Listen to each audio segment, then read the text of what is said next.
reading the 14-page indictment yesterday were that there are a lot of people in Hollywood who are probably worried about which Diddy parties they were at and what was going on. That's not to say that they were necessarily even involved in any of the things that are alleged by the U.S. Attorney's Office. But if you're at that party and it turns out that that's when he set up one of these freak-off sex parties, or that it was going on in another room and you didn't know about it, there's a good chance that you're going to be called by the U.S. Attorney's Office. As alleged in the indictment, to carry out this conduct, Sean Combs led and participated in a racketeering conspiracy that used the business empire he controlled to carry out criminal activity, including sex trafficking, forced labor, kidnapping, arson, bribery, and the obstruction of justice. Diddy is reportedly facing serious trouble with the feds, and now rumors suggest he's about to drag Jay-Z into it. It appears that any celebrity linked to him might soon be under scrutiny as well. What I heard is that over the next 18 months, and honestly, when did Diddy start getting exposed? It was in December, or was it January? When did the Diddy stuff pop off? Because I knew about 2 years ago I knew about a year before the Diddy stuff went down that was going down first. Then it's going to be Jay-Z. Excuse me, November? Okay. After the powers that be, the PTB, the industry, whatever you want to call them, once they're done with Diddy, right? And this is going to be going on for some time, but once, I guess you can say the public humiliation, basically after the major documentaries come out, right?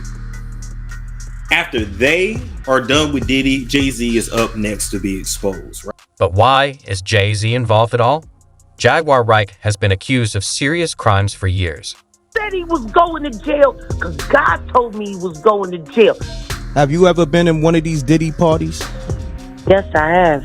I sat down with Storm Monroe 4 years ago and said that man was an S, and he was using the business to S traffic young women and men. I said all, but when I pray for something, it always comes true.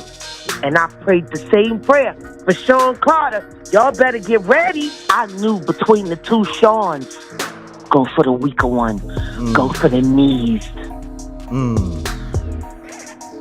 And I told Sean Carter, you are so closely tied to Diddy. She also mentioned how Diddy has been rubbing people the wrong way for years.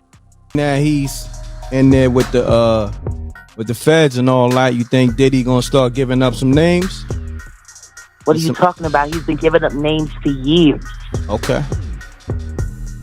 Make no mistake about it, him, Sean Carter and Sean Combs are government informants. There is absolutely no way guys like this, who were the bottoms in their neighborhood, end up on top without government sanctioned help. These aren't the kind of guys that started off super scary. They hung with the super scary guys, but these weren't the kind of guys that started off. See, everybody sees them for who they are now, but you're not imagining who the they were. Who they were before. Before they made their little special deals. Before they started doing all of the things they do. And listen, go back and listen to Gene Deal. There was an evolution from Puffy to the Diddler. But how did he manage all this? How did he gather so much dirt on people? It could be because he allegedly forced recordings of everything that happened at his parties. Looking on it right now. He'll be one of the first dudes that they'll probably pull to the side and say, yo, well, you say that your man, I heard you on TMZ say that he never did this and he never did that, but ain't this you? If those pictures or those films or anything like that exist. You know what I'm saying? That's what they pay those agents to do. So, of course, I don't believe that none of the people who are his celebrity friends is going to speak or say nothing until they're either contacted or they know what they really got. So you feel like they might be worried that they might be on tape at one of Diddy parties doing something they wasn't supposed to be doing? I think that the celebrities that may be worried is because what Lil Rob said. Lil Rob said in his affidavit that Diddy had every room taped and bugged. Diddy had, yo, bro, can you imagine? He had every room taped and bugged, and they found little bugs and little tape recorders. I mean, little those micro projectors or whatever like that, or video cameras. They found them in the house, bro. So by them having those things in the house, and people know there's alcohol, there's loose women, there's loose men, woman on woman, man on man,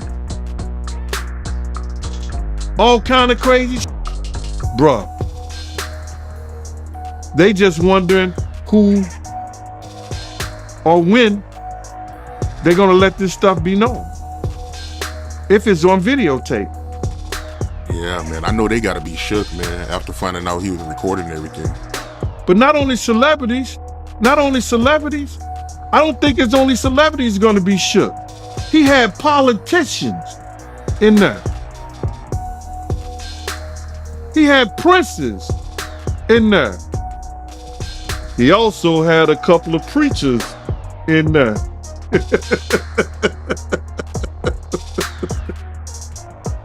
Hallelujah. That's crazy. You personally, you think they got tapes? Well, my personal opinion that if Lil Rob could be trusted and his statements are true, they got him. They got tapes and stuff. West Coast trial lawyers spoke to the U.S. Sun about the potential implications for Diddy's A-list circle if the case goes to trial. While Ramani mentioned that celebrities like Jay-Z could technically be subpoenaed, it's unlikely they'll be called to testify. Why does it all come to a head now? Why now? Why? Because he's the acceptable monster at this time, like R. Kelly was the last time I sat on this couch. So who's next? Y'all don't see the lineup? Yeah, we see the lineup. I'm just waiting to see who's next. Jay-Z is setting Diddy up. Ramani explained that if Jay-Z is just the witness and wasn't involved in the alleged acts, he could be asked to testify. However, if he was involved, he'd either face charges or be left out of the witness list. Jay-Z and Diddy have been friends since the early 90s, but things got awkward earlier this year when 50 Cent called out Jay-Z for staying silent after Diddy's house was raided. He even joked about it on Instagram with a missing milk carton featuring Jay-Z's face. Ramani believes none of Diddy's celebrity friends are likely to defend him now. Only family and a few close friends might stick around. It's all because of his mentors and the people that trained him and taught him the music business. You know, it's all about the people who trained and taught him the music business, because Puff wasn't, he wasn't born a monster. You know what I'm saying? He was made into a monster, brother. Do you understand what I'm saying? He was made into a monster from the stuff that happened to him, the things that he had to do. You understand? The things that he had to do to become who he is. You know what I'm saying? You know, it's like this, brother.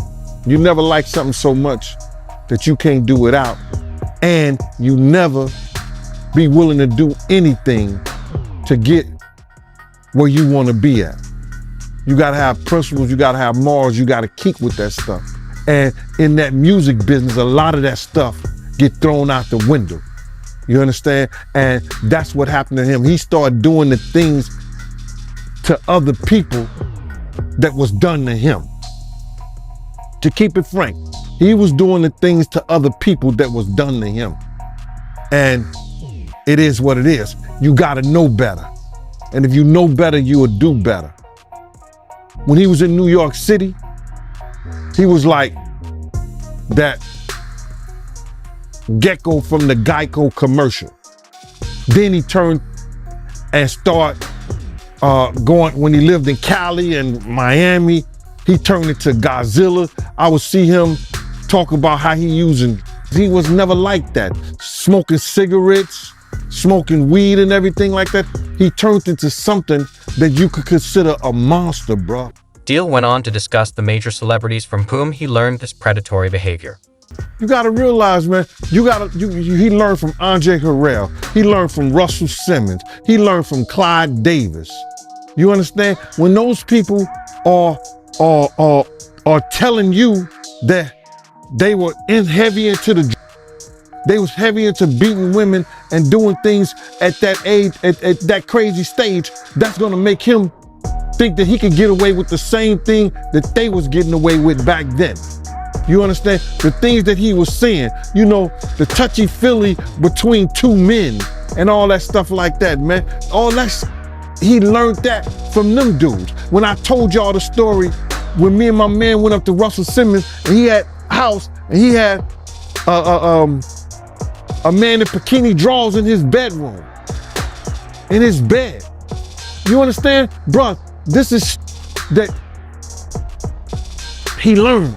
I'm assuming he learned it from them. Let me put that. And I'm not gonna say alleged because I saw that for my own self. My man was with me, Slick was with me, and we saw that for our own self. You understand what I'm saying? So these are behaviors and things that and all the stuff that's going on, pills, drinking, it can make this man into a monster, and that's what it did, bro. It made him into. These restrictions were intended to alleviate the court's concerns about Diddy potentially intimidating or contacting witnesses. However, prosecutors dismissed the proposal, citing Diddy's history of intimidating accusers, ERS, and witnesses.